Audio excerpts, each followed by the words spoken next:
We'd been best friends since we were 5. Everyone knew we were in love except us.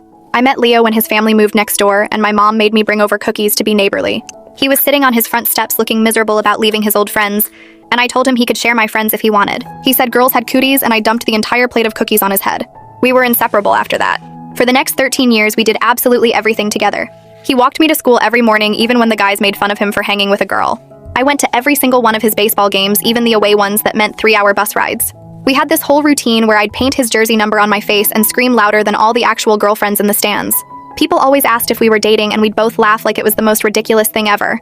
We weren't boyfriend and girlfriend. We were Leo and Julia, which was somehow bigger and smaller at the same time. High school was when everyone really started pushing it.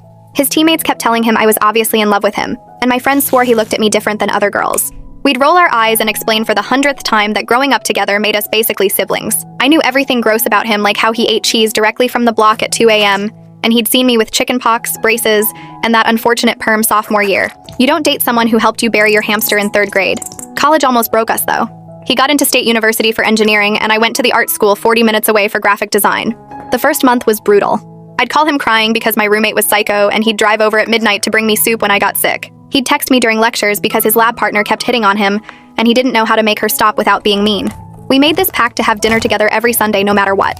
Sometimes that meant meeting halfway at this crappy diner that had terrible food, but was exactly 20 minutes from both schools. Those Sundays kept me sane. Junior year, everything changed when Leo started dating this girl named Becca from his program. She was smart and pretty and actually really nice, which made it worse somehow. For the first time in 16 years, Leo had someone else who came first. He still made Sunday dinners, but now he'd spend half the time texting her. When I called upset about failing a project, he was at her place and couldn't talk long. I told myself this was good and normal, and I was happy he found someone. I started dating too. This guy Daniel from my painting class who was sweet and funny, and absolutely not Leo. The 4 of us would go on these awkward double dates where everyone was trying too hard to make it work. Becca would ask how long Leo and I had been friends, and then comment how cute it was, like our friendship was some novelty. Daniel kept trying to compete with inside jokes he didn't understand. Leo and I couldn't even look at each other properly because it felt like betraying the people we were with. Everything exploded senior year when Becca got accepted to grad school in California and wanted Leo to move with her after graduation. She gave him this whole speech about how it was time to leave childhood things behind and start their real life together. The childhood thing was me. Leo told me about it during our Sunday dinner, and I said he should absolutely go because Becca was amazing, and California had great engineering jobs. He stared at me for the longest time, then said, yeah, I was right. That night, I went back to my dorm and cried until my roommate threatened to call health services. Daniel broke up with me 2 weeks later, saying I was clearly in love with someone else, and he deserved better than being second choice. I wanted to argue but couldn't, because some part of me knew he was right, even if I'd never admitted it. The week before graduation, Leo showed up at my apartment at 3 a.m., which wasn't unusual, except he was completely sober and looked destroyed. He said he'd ended things with Becca because she asked him to choose between California with her or staying near me, and he couldn't do it. I told him he was an idiot for ruining his future over a friendship, and he said that was the problem. I wasn't just his friend and hadn't been for years. Then he kissed me. I pulled back from the kiss, and my whole body felt like it was shaking. Leo was staring at me with this look on his face that was scared and hopeful at the same time, and I couldn't breathe right. We just crossed a line that we could never uncross, and I knew it. My brain was trying to find the perfect thing to say, but all that came out was asking if he really broke up with Becca for me. He nodded like it was the most obvious answer in the world, and I felt my stomach flip. We sat there on my apartment steps, not touching, just looking at each other, and I could hear my heart beating in my ears. His hair was messy, and he had this tired look around his eyes like he hadn't slept in days. I wanted to kiss him again and run away at the same time.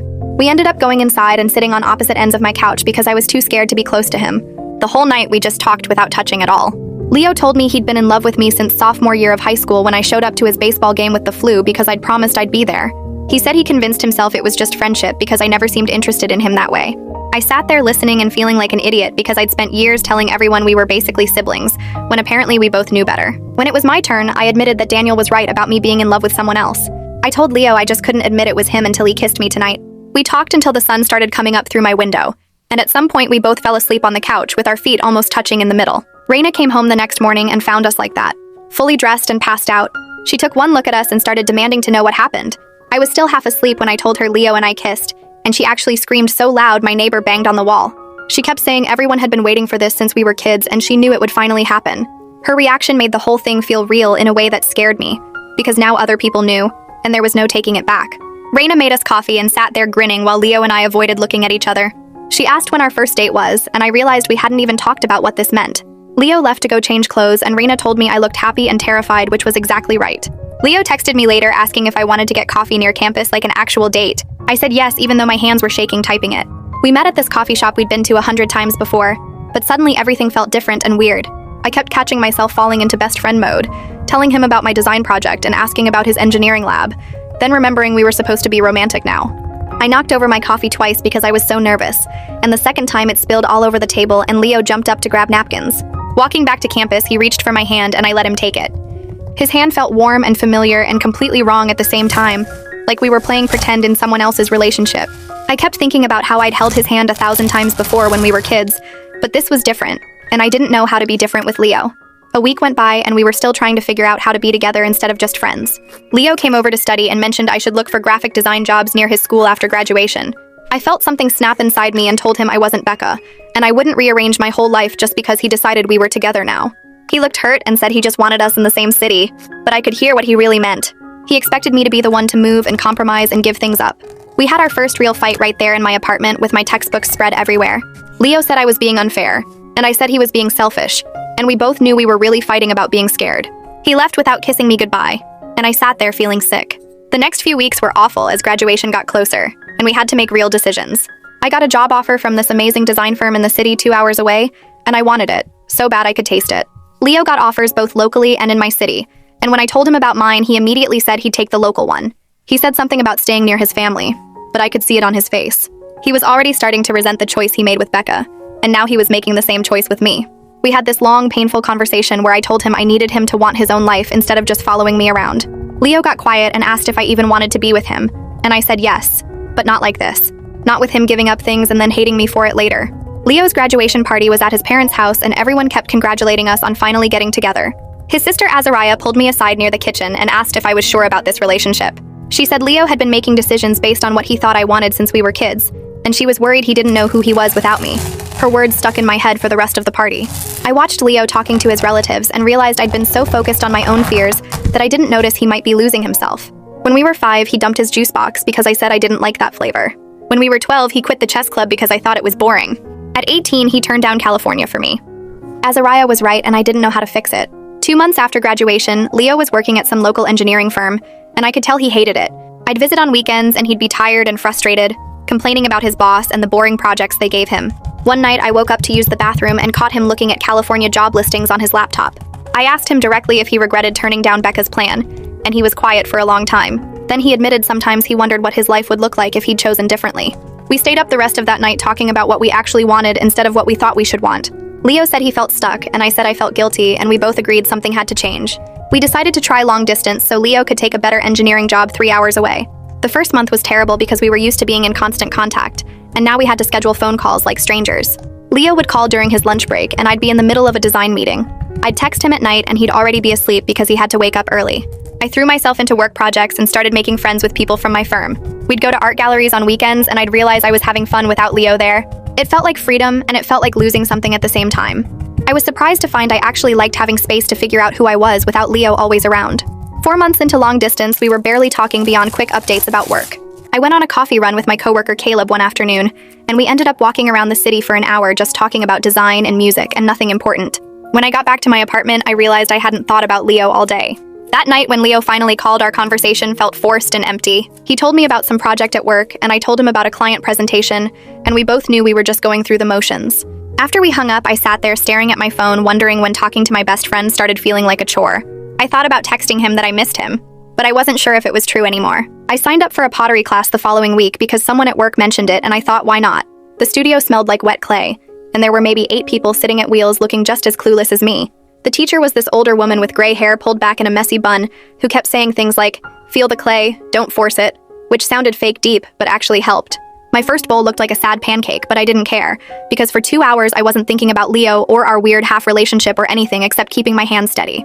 I started going every Thursday night, and by the 3rd week I could make something that almost looked like a mug. The people in class were nice in that casual way where you chat while working but don't exchange numbers. There was a guy named Noah who worked in accounting and a woman named Sarah who taught middle school, and we'd joke about our terrible pottery while we cleaned up. On Fridays, I started hitting the art market downtown with people from my design firm. We'd walk through the vendor stalls drinking overpriced coffee, and I'd buy these little paintings or handmade jewelry that I definitely didn't need. My apartment was filling up with stuff that had nothing to do with Leo. Things I picked because I liked them, not because they reminded me of some shared memory. My coworker Caleb invited me to his birthday party, and I went even though I barely knew anyone there. I ended up talking to his roommate about graphic novels for like an hour, and when I got home I realized I'd had actual fun without checking my phone once to see if Leo texted. The weird part was it did feel like freedom, but also like I was betraying something. Every time I laughed at a joke Leo hadn't heard or made plans he wasn't part of, there was this small guilty feeling in my chest. Like I was supposed to save all my good moments for him even though that made no sense. I'd been building my whole life around being Leo and Julia since I was 5, and now I was just Julia, and I didn't know if that was growth or loss or both. 3 months into long distance, my phone rang at 11 p.m. on a Tuesday, which was weird because Leo and I had stopped calling unless we scheduled it. I almost didn't answer, but something made me pick up. He was crying so hard I could barely understand him at first. He kept saying he felt stuck and invisible, like his life was on pause and nothing he did mattered. I sat on my bed holding the phone trying to figure out what to say while he talked about how his job was fine and his apartment was fine and everything was fine, but he felt like he was disappearing. He admitted he only took the engineering position because it was close enough to visit me on weekends, not because it was actually what he wanted for his career. He said he'd been making choices based on what would keep him near me since we were kids, and now he didn't even know what he wanted anymore. I asked him what he would want if I wasn't in the picture, and he went quiet for so long I thought the call dropped. Then he said he didn't know how to want things for himself because needing me had always felt like the only thing that mattered. I realized we'd both been doing the same thing, making decisions out of fear instead of desire. I'd taken my job partly because it was far enough away to prove I could exist without him. He'd taken his job to stay close enough to keep me. We were both so scared of losing each other that we'd stopped building actual lives. After we hung up, I lay in bed staring at the ceiling thinking about how loving someone shouldn't mean putting your whole life on hold, but somehow that's exactly what we'd done. 6 months after graduation, we had the breakup conversation over video chat. Leo's face on my laptop screen looked tired and sad, and I probably looked the same. We'd been dancing around it for weeks, the calls getting shorter and more awkward until we were basically strangers who used to know everything about each other. He said maybe we rushed into romance when we should have just stayed friends. I agreed even though hearing the words out loud felt like something breaking in my chest. We talked about how we'd gone from best friends to couple without figuring out how to be both, how we'd assumed our history meant we could skip steps, but that's not how it works. Leo said he needed time to figure out who he was without me, and I said I needed the same thing. We decided on a real break with no contact for a while. Not the fake kind where you still text every day pretending you're giving space. When we hung up, I closed my laptop and sat there for a minute just breathing. Then I started crying and couldn't stop. I cried so hard my roommate knocked on my door asking if I was okay, and I couldn't even answer. I cried until my face was swollen and my throat hurt and my chest ached. Losing Leo felt like losing a piece of myself, like cutting off a limb I'd had since I was 5 years old. I'd spent more of my life with him than without him, and now I had to figure out how to be a whole person alone. At Thanksgiving, I drove home dreading the whole weekend. My mom had made her usual massive dinner and invited half the neighborhood like always. She mentioned casually while I was helping with the dishes that Leo was visiting his family too. My stomach dropped and I spent the rest of the night hyper-aware of every car sound outside. I kept looking out the window at his parents' house next door like I was 15 again, waiting for him to come over. Saturday, I barely left my room because I was terrified I'd run into him getting mail or taking out trash. Sunday morning, I woke up early and made myself coffee in the kitchen. I looked out the window and froze because Leo was sitting on his front steps. He was just sitting there in a hoodie and jeans staring at nothing. When he looked up and saw me through the window, our eyes met and I couldn't move. He looked different somehow. More solid and real than he'd been on our video calls, like he'd grown into himself in the months we'd been apart. I stood there holding my coffee mug trying to decide what to do, and then he raised his hand in this small wave. Before I could think about it, I grabbed my jacket and went outside. We ended up talking for 4 hours on his front steps like we used to when we were kids. At first it was awkward, both of us being too polite and careful with our words. Then he told me about his therapy sessions, and I forgot to be nervous. He said his therapist had helped him realize he'd been afraid to want things for himself, because he thought needing me made him weak. He'd spent so many years being the person who took care of me, that he'd forgotten how to let himself need anything. I told him about my pottery class and the art markets and how scared I'd been that building a life without him meant I didn't love him anymore. I admitted I'd pushed him away because I was terrified of becoming Becca, of being the person who made him give up his dreams. He said he understood that now, that we'd both been so afraid of the wrong things that we'd run from the right ones. We talked about our jobs and our friends and all the things we'd done in the past 6 months. It felt like being best friends again, that easy, comfortable way we used to talk before everything got complicated. But it also felt different because we weren't pretending anymore. We weren't trying to force something or hide from something. We were just Leo and Julia figuring out who we'd become. Leo pulled out his phone and showed me a job offer he'd gotten in my city. It was with a really good engineering firm working on projects he actually cared about. He said he'd interviewed for it a month ago, without telling me because he needed to know he was making the choice for himself. He was taking the position regardless of what happened with us because it was what he wanted for his career, not because of me. Something shifted in my chest when he said that. For the first time since we were 5 years old, Leo had made a choice that was truly his own. He wasn't following me or staying close or sacrificing anything. He was building his life and I just happened to be in the same city. I asked him what this meant for us, and he said he didn't know, but maybe we could figure it out. He said he wanted to try again, but differently this time, without all the fear and guilt and history weighing us down. I realized I wanted that too. I wanted to see who we could be when we were both whole people choosing each other instead of needing each other. We agreed to start over slowly when Leo moved to my city in January. We'd date like normal people instead of assuming our 16 years of history meant we could skip steps. Our first official date was at this coffee shop near my apartment that I'd been to 100 times but never with him. Leo showed up with flowers, which was so formal and weird that we both laughed. We ordered drinks and sat at a tiny table by the window, and it was awkward in the best way. We were trying to be romantic but kept falling into best friend mode, then catching ourselves and trying again. He told me about his new job, and I told him about a design project I was excited about. When he walked me home, he kissed me goodnight at my door, and it felt completely different from that first desperate kiss in my apartment. This one was intentional and careful and less scared. Like we both knew what we were doing this time. The next 6 months were hard work. We had to learn how to be a couple while also being separate people. And it didn't come naturally. We fought about making time for each other versus our own friends. I had to resist the urge to fall back into our old patterns where we did everything together. Leo had to learn to tell me when he needed space instead of just disappearing for days. We had this huge fight in April because I made plans with my pottery class friends on a night Leo wanted to see me. He said I was choosing them over him, and I said that was exactly the kind of thinking that broke us up the first time. We didn't talk for 3 days, and I was terrified we were going to end up back where we started. But then he called and apologized and said his therapist had helped him see he was falling into old fears. We talked it through and figured out a better way to handle scheduling conflicts. Slowly, we found a rhythm where we could be close without losing ourselves. We had date nights and friend nights and nights where we did our own thing. It felt healthier and harder and so much better than before. When Leo's company offered him a promotion that would mean moving to their California office, he didn't tell me for 2 weeks. I found out because he left the offer letter on my kitchen counter by accident. I was hurt at first that he'd kept it secret, but then I realized he was trying to figure it out on his own like he should. We talked about it one night over takeout on my couch. He said he'd been going back and forth for weeks because the promotion was amazing, but he genuinely loved the project he was working on here. I told him honestly that I'd be sad if he left, but I wanted him to choose what was best for his career. I meant it this time. I wasn't saying it because I thought I should or because I was scared of being Becca. I meant it because I wanted Leo to have the life he wanted even if that life didn't include me in the same city.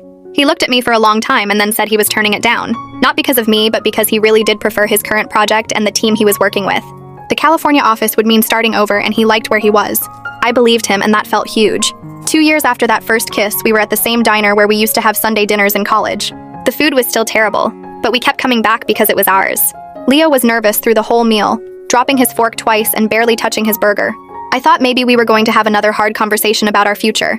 Then he reached across the table and took my hand. He said he'd spent the last 2 years learning how to be his own person, and the best part was that being his own person made him want to be with me even more. He pulled out a ring and asked me to marry him. I said yes because I wasn't scared anymore. I wasn't scared that loving him meant losing myself, or that he'd resent me later, or that we were making a mistake. We'd both grown into people who could stand on our own, which made choosing to stand together feel right. We'd done the hard work of breaking apart and building ourselves back up separately. Now we got to choose each other not because we needed to, but because we wanted to. Planning the wedding turned into this weird reality check about what we'd actually become. I sat at the venue with the coordinator talking about seating charts and realized I was scheduling separate friend tables for Leo and me because we'd built actual lives apart from each other.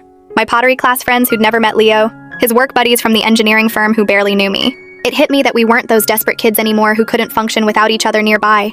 We had our own hobbies and our own people and our own bad days that the other person didn't fix.